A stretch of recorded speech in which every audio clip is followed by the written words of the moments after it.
Hello everyone, स्वागत आहे तुमचं स्वप्नालीच्या नवीन ब्लॉग मध्ये। दिवसाची मस्त अशी सुरुवात झालेली आहे। तुमच्या पण दिवसाची मस्त सुरुवात झालेली असेल। आणि आज आता आम्ही जातो आहे डीमार्टला। संध्याकाळचे 4 वाजलेले आहे आणि आम्हाला जायचं होतं डीमार्टला, कारण थोडं फार सामान आणायचं होतं। जास्त तर काही नाही, थोडं नॉर्मलच आणायचं आहे। आणि डीमार्ट मध्ये तो खूपच गर्दी असणार आहे। बघूया आता कसं सामान वगैरे भेटतं। आम्ही जर म्हणजे नंबर लागला वगैरे थोडी गर्दी कमी असेल तर घेणार, नाही तर रिटर्न येणार आहे। आणि दिवस म्हणजे कंपनीचं माझं काम झालं, आता इंटरव्ह्यू होता पण तो पोस्टपोन झाला, त्याच्यामुळे मग थोडंफार मी बघितलं, कंपनीचं काम वगैरे केलं आणि त्यानंतर आता मग जातो आहे आम्ही डीमार्टला।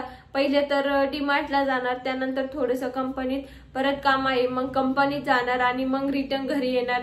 बघूया आता डीमार्टची गर्दी वगैरे कशी असणार। संध्याकाळच्या वेळेला तर गर्दी असणारच आहे तिथे, कारण हे होतं जरासं दिवाळीचा पण सीझन आहे आणि संध्याकाळची वेळ असल्यानंतर या हिंजवडी डीमार्ट मध्ये खूपच गर्दी असते। आणि दिवाळीचा पण सीझन चालू आहे, सगळ्यांना म्हणजे दिवाळीच्या थोड्याफार गोष्टी घ्याव्याच लागतात।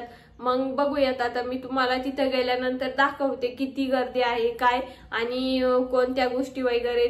शॉर्टकटच आहे आमची शॉपिंग, जास्त तर काही आम्ही घेणार नाही, पण आता बघूया तिथे जाऊन काय होतंय काय नाही। तर डीमार्ट मध्ये भेटूया। आम्ही दोघी रेडी झालो आणि निघालो मग डीमार्टला। मस्त सर रेडी होऊन घेतलं आणि आता खाली जाऊन बघावं लागेल, बस असेल तर ठीक, नाही तर आम्हाला ऑटोनेच जावं लागेल। आणि ऑटोवाले जेव्हा नाही तेव्हा खूप थांबतात, म्हणजे उगाच थांबून विचारतात की कुठे जायचं आहे। आणि जेव्हा ऑटो पाहिजे तेव्हा तर एक पण भेटत नव्हती। आणि बसला पण अर्धा तास वेळ होता, त्यामुळे मग आम्हाला ऑटोच बघावं लागणार होती। तर एक तर 4-5च्या दरम्यान कमी ऑटो असतात। तर बघूया आता, रोडला तर येऊन आम्हाला 10-15 मिनिट झाले होते, पण ऑटो येण्याचं नावच घेत नव्हती। अपोजिट साईडने तिकडं जाणाऱ्या ऑटो होतात। आम्हाला शिवाजी महाराज चौकमध्ये जायचं होतं आणि मग ऑटो फायनली एक ऑटो आली आणि त्यात आम्ही बसलो। शेअरिंग ऑटो होती ती, म्हटलं चला शेअरिंग का असे ना, मग मस्त बसलो। त्यानंतर थोडीफार गर्दी तर होतीच, आता दिवाळीची तर गर्दी सगळीकडेच असणारच। आणि श्वेताला घरी जायचं होतं, त्याच्यामुळे आम्ही डीमार्टला जात होतो। थोडंफार तिला डेकोरेशनचं सामान घ्यायचं होतं किंवा नवीन काहीतरी असेल सेलिब्रेशन वगैरे ते पण घ्यायचं होतं। तर डीमार्टमध्ये आता ह्या दिवसात तर जाण्यात काही अर्थच नव्हता, कारण एवढी गर्दी आहे। तुम्ही तर ते मूळचंदचे रील बघितलेच असेल, त्या मूळचंदला डायरेक्ट लाईनच लागली आहे की एक कस्टमर मध्ये सोडताय। मग ते आणि साड्या पण पूर्ण असे म्हणजे एकावर एक असं घडी घालून व्यवस्थित वगैरे तर काहीच नाही, डायरेक्ट असा गंजच घातला आहे आणि त्यामधून त्या साड्या ओढायच्या, असंच काहीतरी त्या डीमार्टमध्ये पण चाललेलं आहे। त्यामुळे जर दिवाळीची शॉपिंग करायची असेल तर 10-15 दिवस महिनाभर पहिलेच करून ठेवावं, कारण जसं पाहिजे तसं आपल्याला काही भेटत पण नाही। आणि मग जे जसं लागेल तसं, आणि ह्या दिवसात ते प्राईस पण खूप वाढून देतात। मग आपल्याला जर एखादी साडी आवडली तर मग ती घेऊ पण वाटते आणि मग नंतर आपल्याला पण असं वाटतं नाही घेतली तर अरे आपण घेतली असती तर बरं झालं असतं, थोडे पैसे वाढवू गेले असते। मग त्यापेक्षा आपण पहिलेच 10-15 दिवस 15-20 दिवस पहिलेच शॉपिंग करायची। जर पुण्यात असाल तर ही गोष्ट तर नक्कीच करा, कारण खूप अवघड आहे इथं 1-2 दिवसात दिवाळी आली आणि मग आपण शॉपिंग करतोय, म्हणजे अवघड आहे। साधं ते डीमार्टला, कोणत्या पण डीमार्ट, मूळचंद, तुम्ही कोणत्या नॉर्मल शॉपमध्ये जा, ही सगळीकडे हीच अशी गर्दी आहे। खूप म्हणजे खूप भयंकर गर्दी आहे। असं थोडंफार आम्ही पहिल्यांदा गर्दी बघितली मी तर थोडी नॉर्मल वाटली, म्हणून मी डीमार्टमध्ये आले, नाहीतर माझं येण्याची इच्छा पण नव्हती। पहिलेच तर म्हटले होते की जर जास्त गर्दी असेल तर मी डीमार्टमध्ये येणारच नाही, तिला सांगितलं होतं मी। पण थोडी नॉर्मल गर्दी वाटली, कारण 4-5च्या दरम्यान अजून ऑफिस पण सुटलेलं नव्हतं कोणाचं, आणि संध्याकाळी कसं जास्त निवांत 7-8 नंतर डीमार्टला गर्दी होते, त्यामुळे मग आलोय आम्ही। आता बघूया, थोडंफारच नॉर्मल सामान जे नवीन काहीतरी आहे तेच घ्यायचं होतं। मग तेच बघत होते मी काय कशावरती काय ऑफर आहे। इथं सेलिब्रेशन खूप छान होते मस्त, पण सेलिब्रेशनची प्राईस पण खूप होती, म्हणजे असं नॉर्मली जे असतात त्याची पण खूप वाढून प्राईस लावली होती, 800, 900, 1000।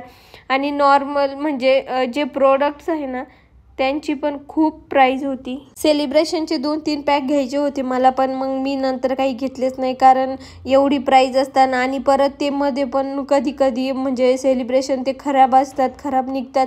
पाठीमागच्या दिवाळीला मी रक्षाबंधनला मी जे सेलिब्रेशन नेलं होतं ते पूर्णच खराब निघलं. त्यात जे कॅडबरी वगैरे होतं ना ते पूर्ण असं म्हणजे त्याचे तुकडे तुकडे झालेले होते आणि असं थोडं वेगळंच त्याचा स्मेल येत होता. त्यामुळे आपण मध्ये ओपन करू बघू शकत नाही. त्यामुळे म्हटलं आपलं जे स्वीटचं दुकान आहे किंवा जे असं आपल्याला सेपरेटच वस्तू घेऊया, या सेलिब्रेशनच्या नादी लागायला काही नाही.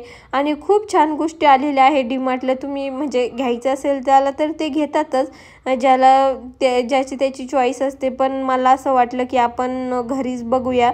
आणि बाय 1 गेट 1 पण खूप ऑफर होत्या, जसं म्हणजे स्वीट्स वगैरे असं खूप बाय 1 गेट 1 ऑफर होते. जर तुम्ही डीमार्टमध्ये बघाल छान होतं, पण मला तर असं एवढं काही घ्यावंसं वाटलं नाही. नॉर्मल मी गोष्टी घेतल्या. वरती गेलो वरच्या सेक्शनला तर तिथे दिवे खूप छान डिझाईन केलेले होते आणि दिवे वगैरे हे घेण्यासारखी गोष्ट आहे, त्या तर म्हणजे घेतल्याच पाहिजे. मग मी त्यांची डिझाईन वगैरे बघितली. जे खालून ते स्टील असतं त्याचा एक पॅक घेतला आणि जे हे असं डिझाईन केलेले आहे ते पण एक घेतले. आणि हे जे छोटे आकाशकंदील आहे ते पण एवढे भारी होते. ते जरासे मस्त आपले जे मोठा आकाशकंदील आहे त्याच्या साईडने जर लावले तर एकदम भारी दिसतात. मग ते पण म्हटलं बघूया. एक नंबर म्हणजे त्याची क्वालिटी पण छान होती आणि प्राईस पण त्याचीच प्राईस मला डीमार्टमध्ये सगळ्यात कमी वाटली आणि क्वालिटी पण एक नंबर होती. मग डिझाईन पण एकदम छान होती, तर म्हटलं चला घेऊया ते पण. आणि असं आम्ही डीमार्टमध्ये खूप फिरलो आणि शेवटी थोडंफार घ्यायचं म्हणून फायनली 1,500चं बिल करूनच आलो आम्ही. असं डीमार्टमध्ये गेल्यानंतर तर ह्या गोष्टी चालूच असतात. त्यानंतर मग म्हटलं आता चला सगळं झालेलं आहे तर इथं पाणीपुरीचं शॉप होतं. श्वेताला खायची होती पाणीपुरी. मला तर बिलकुल पाणीपुरी आवडत नाही. मग तिने घेतली शेवपुरी. आणि इथे हे दादा, तुम्ही डीमार्टला जर आले तर यांच्याकडे पाणीपुरी शेवपुरी कोणतं पण असेल ते तुम्ही ट्राय करा. तुम्हाला जे आवडेल ते खूप छान व्हरायटी आणि म्हणजे एकदम हायजेनिक आहे आणि एकदम छान टेस्ट आहे. तुम्ही बघू शकता.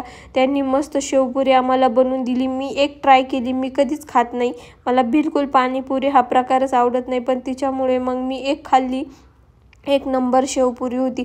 मला तर म्हणजे असं आणखी वाटलं की एक प्लेट घ्यावं. मग मी 2-3 पुरी तर तिथंच वाजवल्या.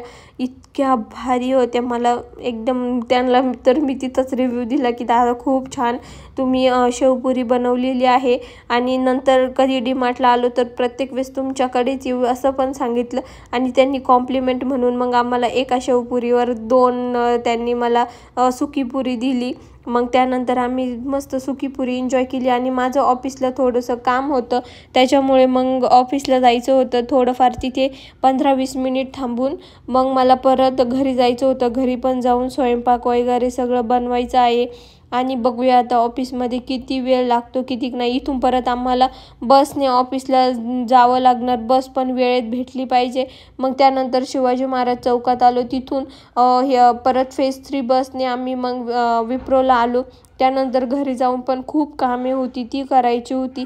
आल्या देवपूजा केली, कारण सगळ्यात म्हणजे संध्याकाळचं माझं तर मेन हे काम आहे फ्रेश वगैरे होऊन देवपूजा करणं. कारण घरात पण एकदम प्रसन्न वाटतं आणि तेवढंच थोडंफार मग आपलं पण एकदम फ्रेश होतं, घर पण फ्रेश वाटतं. आणि देवपूजा म्हणजे संध्याकाळच्या वेळेस मस्त तुळशीला पण अगरबत्ती लावून घेतली, मस्त देवपूजा केली. आणि मी हे स्टँड घेतलं आहे. त्या स्टँडचा मला खूप उपयोग होत आहे, कारण कधी कुणी नसतं व्हिडिओ काढायला तर मग ते मी आपला मोबाईल अटॅच करून स्वतःच ते रेकॉर्डिंग करत असते. मग श्वेताला जायचं होतं घरी, तिच्याकडे कॅश पण नव्हती. मग म्हटलं चला आता आपण कॅश काढूया. मग खालीच ATM होतं तिथे गेलो. प्लीज माझा पिन बघू नको. बस माझ्याकडेच काम नाही. माझ्याकडेच काम नाही. आमच्याकडे पैसे तुझ्या ATM मध्ये जेवढे का त्याच्यापेक्षा ते जास्तच आहे. तुझ्या याच्यात 1 रुपये, माझे 2 रुपये.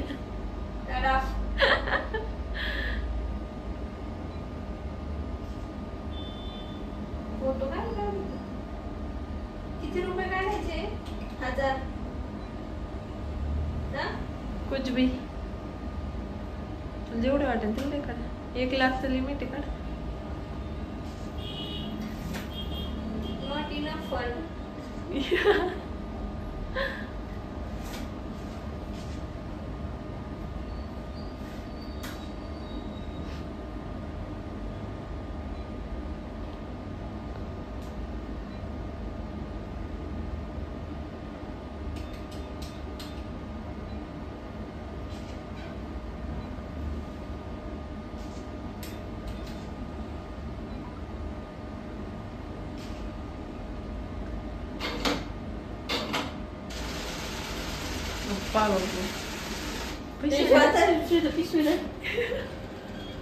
खरंच आली का?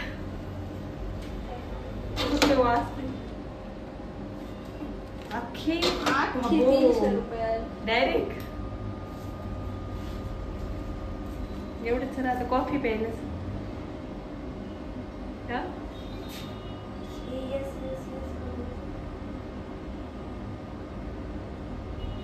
श्वेताचं चालू होतं, उद्या मी घरी जाणार, मला कॉफी घ्यायची आहे, कॉफी घेऊन दे. मग म्हटलं चल तुला मस्त कोल्ड कॉफी घेऊन देते, खूप छान अशी इथं टेस्ट आहे. मग तिला कोल्ड कॉफी घेऊन दिली आणि पार्सलच घेतली होती आम्ही. येतं का? मला मी चेस चॅम्पियन आहे state level. Oh my God. तुला येतं ते बघ आधी. हरली तर रडशील. कधी काही ती मागेल याचं तर नेमच नाही. आता कोल्ड कॉफी घेतली, आता तिला फालुदा खायचा होता. येतानीच ही तिला गाडी दिसली आणि तिचं चाललं मला स्पेशल फालुदा घ्यायचं. तर म्हटलं चल, मग तिला परत स्पेशल फालुदा घेऊन दिला. खूप छान अशी टेस्ट होती. त्यानंतर बिल्डिंगला दिवाळीची मस्त अशी लाइटिंग केलेली होती, खूप छान बिल्डिंग दिसत होती आणि असा मस्त असा दिवस गेला. तुमचा पण दिवस मस्तच गेला असेल. आणि जर तुम्हाला माझे व्हिडिओ आवडत असेल आणि छान वाटत असेल तर नक्की मला कमेंटमध्ये सांगा आणि लाईक करायला विसरू नका. लाईक, शेअर, सबस्क्राईब करा चॅनलला. अशाच एका नवीन व्हिडिओमध्ये परत भेटूया. तोपर्यंत चलो बाय.